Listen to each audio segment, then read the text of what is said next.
Não, mas, pô, ele tá fazendo mais coisa do que muito presidente aí que ficou anos em mandatos, né? Pô, ele já tirou muita gente ali que precisava sair, promovendo algumas mudanças estruturais importantes, né, no clube.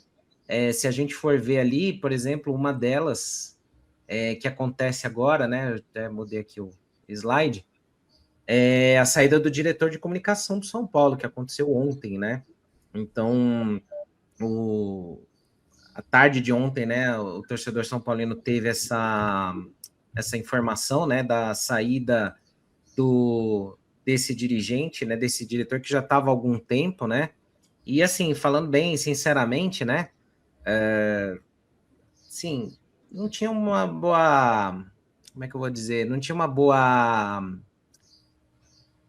não tinha uma boa aceitação. Me fugiu a palavra, né? O São Paulo tinha alguns pontos deixando a desejar aí na comunicação e tal, mas o José Eduardo Martins aí, que é o diretor de comunicação que saiu do São Paulo ontem, tinha um episódio recente lá daquele canal de WhatsApp de transmissão do São Paulo, né? Onde colocou-se ali aquela frase, né? Vou vazar que o Boca quis vender. Não sei se era o Henrique Carmo. Era o Henrique Carmo ou Vanessa? Eu não me lembro bem. Acho que era, né? Vou vazar que ele quer vender que o presidente tentou segurar. Aí, cara, fica um negócio muito mal contado. Para mim, eu acho que já era o fato de pensar numa saída já naquele episódio, né? Então acaba tendo ali gera uma desconfiança, né? Em qual é a efetividade do trabalho, da comunicação dele. Mas eu queria ressaltar uma coisa, Beto, porque tem muita gente no São Paulo que trabalha muito bem. Às vezes nessa coisa a gente tende a generalizar. Só tem gente ruim trabalhando no São Paulo. Cara, tem gente muito competente e tem gente muito honesta lá dentro. Mas às vezes, né, você pode estar mal guiado, mal direcionado. E aí me parece, por algumas coisas que eu escuto, por algumas coisas que eu pesquiso, que esse era o caso, né? O São Paulo tinha aí na figura do diretor de comunicação uma não efetividade muito grande. E para mim, eu sei que não sei se é obra dele, mas para mim acho que o grande simbolismo de como a comunicação do São Paulo foi detonada nos últimos anos é o YouTube do São Paulo, Beto. Nossa. Porque o YouTube do São Paulo era muito forte, tinha bastidores, todo mundo corria lá para ver, ainda vê. Aí inventaram a SPFC Play. Aí você meio que matou o YouTube do São Paulo, criou uma plataforma que muita gente não sabe acessar ou que não tem acesso. A comunicação ali acho que foi mal feita, né? E esse foi um dos legados dessa gestão Casares aí de matar o YouTube do São Paulo, né, Beto? Não, demais. Assim, eu lembro, há uns anos atrás tinha aquela resenha na internet de pós-vitória ali, você via muito nos comentários no Instagram, tipo, ansioso pelo bastidores, não sei, lança bastidores, não sei o quê. E assim, é uma coisa que a gente questionou, e assim, até engraçado, porque a partir do momento que, no meu caso, eu começo a conhecer mais, principalmente as pessoas que estão dentro do clube, é engraçado esse ponto que você falou, porque tem muita gente boa lá, tem muita gente São Paulina, além de ter qualidade, é São Paulino, entendeu? Sim, roxo, e quer trabalhar por um clube mais forte. Só que, infelizmente, algumas decisões, algumas escolhas que não cabiam para essas pessoas, acabava levando o clube para um rumo, seja na comunicação, seja no futebol, seja no departamento médico, que é meio estranho, né? Que a gente de fora a gente vai falar assim, meio.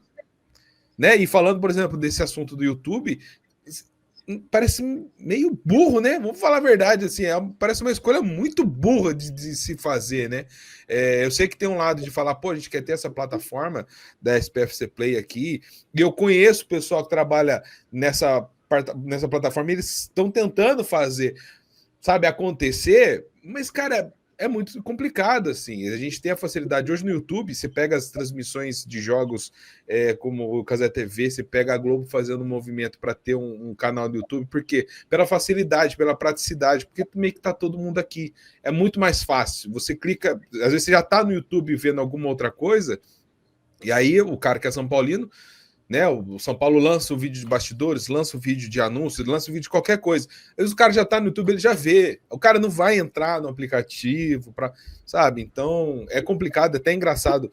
Teve uma vez que o pessoal me convidou para assistir o jogo lá, não sei o quê, para fazer aquela chamada e, pô, beleza, vamos fazer. E eu fiz um conteúdo para eles que ficou muito legal. Mas, cara, ficou escondido, assim, entendeu? Fala, pô, isso aí no YouTube da vida, pô, ia ficar, né? Ficou engraçado, assim, a edição, o conteúdo ficou muito legal. Mas você fala, meu, desculpa, eu, que sou São Paulino, não tenho o costume de abrir o aplicativo. Então, assim, mas acho que uma coisa que a gente precisa salientar aqui, mais um acerto do Harry, porque.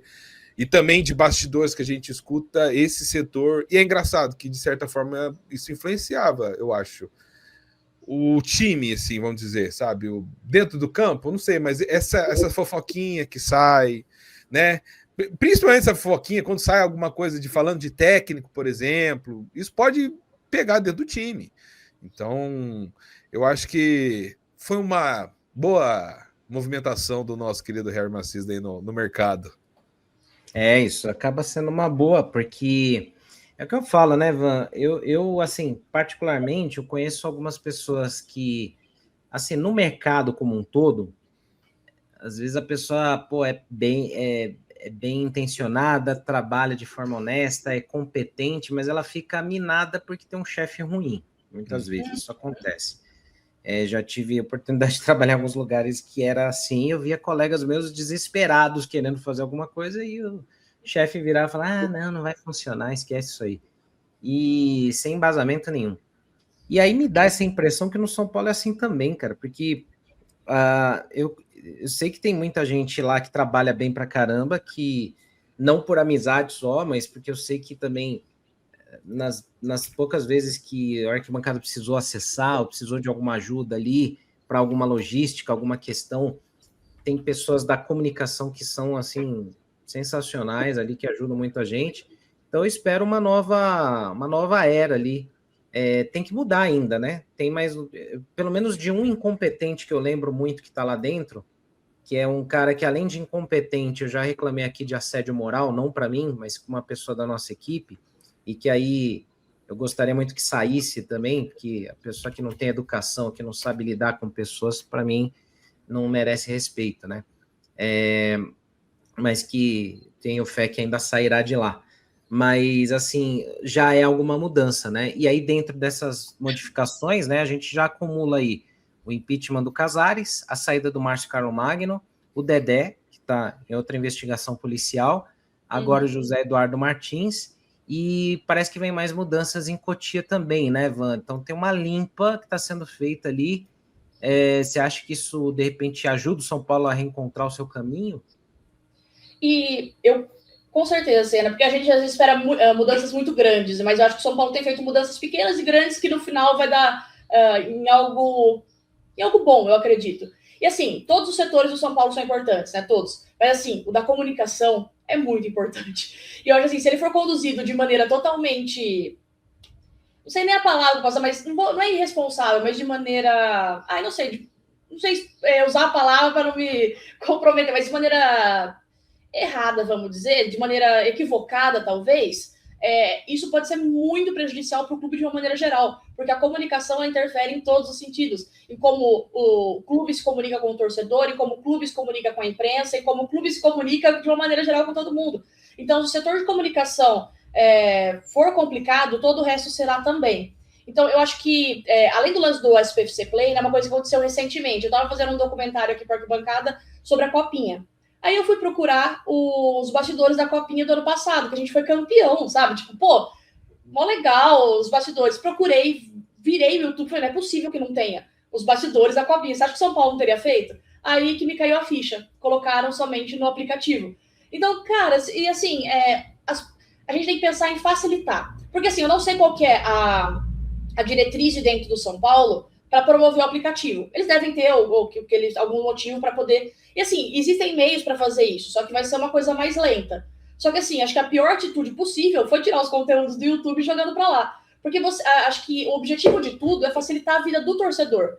é sempre pensar no torcedor. O torcedor é a prioridade do São Paulo. Então você vai tirar algo que é fácil para tornar difícil, para promover algo. Não faz sentido nenhum que aconteceu. Então, eu acho que é aquilo que eu falo, o São Paulo nunca foi colocado como prioridade. Quando a gente fala do São Paulo, a gente fala do torcedor, que é o maior patrimônio do clube. Então, o torcedor tem que ser colocado em evidência o que é melhor para ele. Agora saiu, por exemplo, nos bastidores do jogo contra o Flamengo. Como que isso pode animar a torcida? Isso anima a torcida, isso leva a torcida a ir para o estádio, isso desencadeia muitas coisas, porque aí vem a comunicação sendo bem feita. Uma coisa que eu acho que o São Paulo fez muito bem, o São Paulo não estava divulgando as parciais de ingressos vendidos nos últimos jogos, porque estava baixo, né? Até a parcial de ingressos vendidos e tudo mais. O São Paulo já divulgou ontem e divulgou hoje a parcial de ingressos vendidos para o jogo contra o Santos. Tanto que 30 mil ingressos foram vendidos até o momento. Eu acho que isso incentiva o torcedor a comprar, incentiva o torcedor a ir, o torcedor tá de novo retomando esse lance de apoiar o time, sempre apoiou o time, mas por algum momento ali estava um pouco desanimado por tudo que está acontecendo. Então, como eu disse, essa comunicação é muito importante, como você usa ela, como você usa suas ferramentas. Então, às vezes a gente pensa, mas pô, diretor de comunicação, a gente quer reforços, mas essa mudança interfere nos reforços também. Eu acho que é tudo uma cadeia que vai se ligando. É o que a gente fala, por exemplo, do Douglas em Cotia. O Douglas Schwartzman, ele é diretor de Cotia. Aconteceram todas essas movimentações, todas essas investigações, tudo que vinha ocorrendo. Aí o São Paulo foi lá treinar em Cotia, ficou 2, 3 dias, teve que voltar para Barra Funda porque o gramado não estava legal. Quem que deveria estar vendo se esse gramado não estava legal? Talvez estava preocupado com outra coisa? Será por isso que não estava vendo? Então, sim, todos os cargos são muito importantes e as mudanças precisam acontecer realmente de uma maneira geral, assim, para que o São Paulo volte a ser o que era antes. Vai ser um processo muito difícil. É o que eu falo, o caos político ainda está nos rondando, não tem como a gente fugir dele de uma hora para outra. A gente vai amenizando tudo isso com as atitudes que estão sendo tomadas, mas tá aí, as investigações estão acontecendo, tem gente que ainda precisa, né, talvez sair realmente do São Paulo, mas eu fico realmente, assim, com uma ponta de esperança que tudo isso veio à tona, porque a gente poderia viver alguns anos ainda, ou até o fim da gestão Casares, com tudo isso acontecendo, a gente nem saber. Então, eu fico feliz com as mudanças, tanto com as mudanças que foram decisões do Macis, quanto as outras também. Eu acho que todas foram muito importantes para que o São Paulo viva agora um novo momento, tanto dentro quanto fora de campo. Eu acho que dentro de campo o clube já começou a corresponder, de uma mudança de postura que foi rápido, ainda bem, porque não tem tempo para ficar pensando muito. Então, acho que isso realmente interfere de uma maneira geral em tudo.